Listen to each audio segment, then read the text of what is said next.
दुई को मेट कर एक हो जा। एक शख्स ने अपने प्रीतम के दरवाजे पर आकर उसकी कुंडी खटखटाई। प्रीतम ने पूछा, कौन है? जवाब दिया, मैं हूँ। प्रीतम ने कहा, चल दूर हो, अभी भेंट नहीं हो सकती।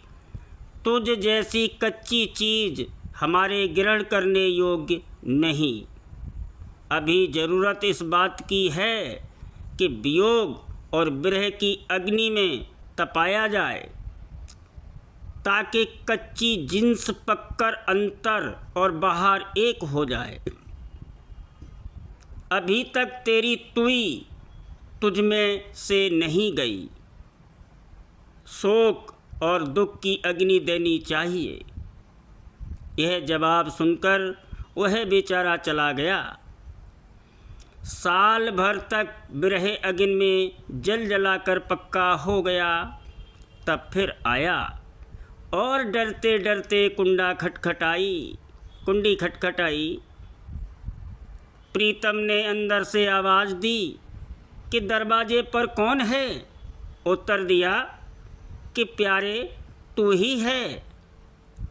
प्रीतम ने हुक्म दिया कि जब तू मैं ही है तो अंदर चला आ, क्योंकि एक जात में दो मैं की गुंजाइश नहीं।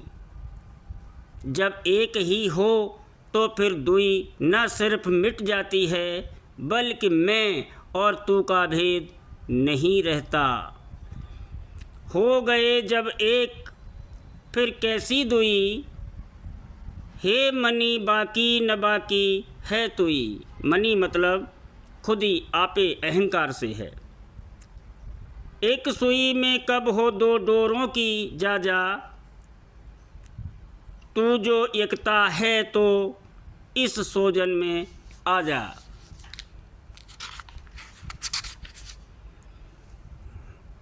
सुई डोर में है रिश्ता तो बजा। सुई के नाके में आए ऊँट क्या। कब हुई बारीक हस्ती ऊँट की, गर्न कैंची हो रियाजत की चली। रियाजत अभ्यास को कहते हैं और सुई के नाके को तीसरा तिल कहते हैं। अनेक रंगों को छोड़कर बेरंगी की राह अख्तियार कर। चीनियों और रूमियों को अपनी अपनी नक्काशी व कारीगरी पर घमंड था। बादशाह ने फरमाया कि मैं तुम लोगों की परीक्षा लूँगा। संक्षेप में यह है कि चीनियों और रूमियों में मुकाबला ठहर गया। चीनियों ने कहा कि एक मकान तो हमको दो और एक तुम लो। दो मकान आमने सामने थे। दोनों दलों को एक एक मकान मिल गया। चीनियों ने सैकड़ों प्रकार से रंग मांगे। बादशाह ने भंडार खोल दिए। प्रतिदिन प्रातःकाल चीनियों को भांत भांत के रंग मिलने लगे। रोमियों ने कहा, हम न कोई नक्श बनाएंगे और न रंग लगाएंगे, बल्कि अपना कमाल इस प्रकार दिखाएंगे कि कोई रंग बाकी ही न रहे। चुनांचे उन्होंने मकान का दरवाज़ा बंद कर लिया और दीवारों व फर्श आदि को रगड़ रगड़ कर पालिश करने लगे। ऐसी शक्ल की कि आसमान की तरह साफ और चमकदार कर डाला। उधर चीनियों ने भी अपना काम पूरा कर डाला और खुशी के बाजे बजने लगे। बादशाह ने जब चीनियों के नक्श व निगार देखे तो दंग रह गया। उसके बाद रोमियों की तरफ आया। उन्होंने अपने काम पर से पर्दा उठाया। चीनियों के नक्श व निगार का अक्स रोमियों को घोटा और पालिश की हुई दीवारों पर पड़ा तो इस कदर खूबसूरत मालूम हुई कि बस हद हो गई।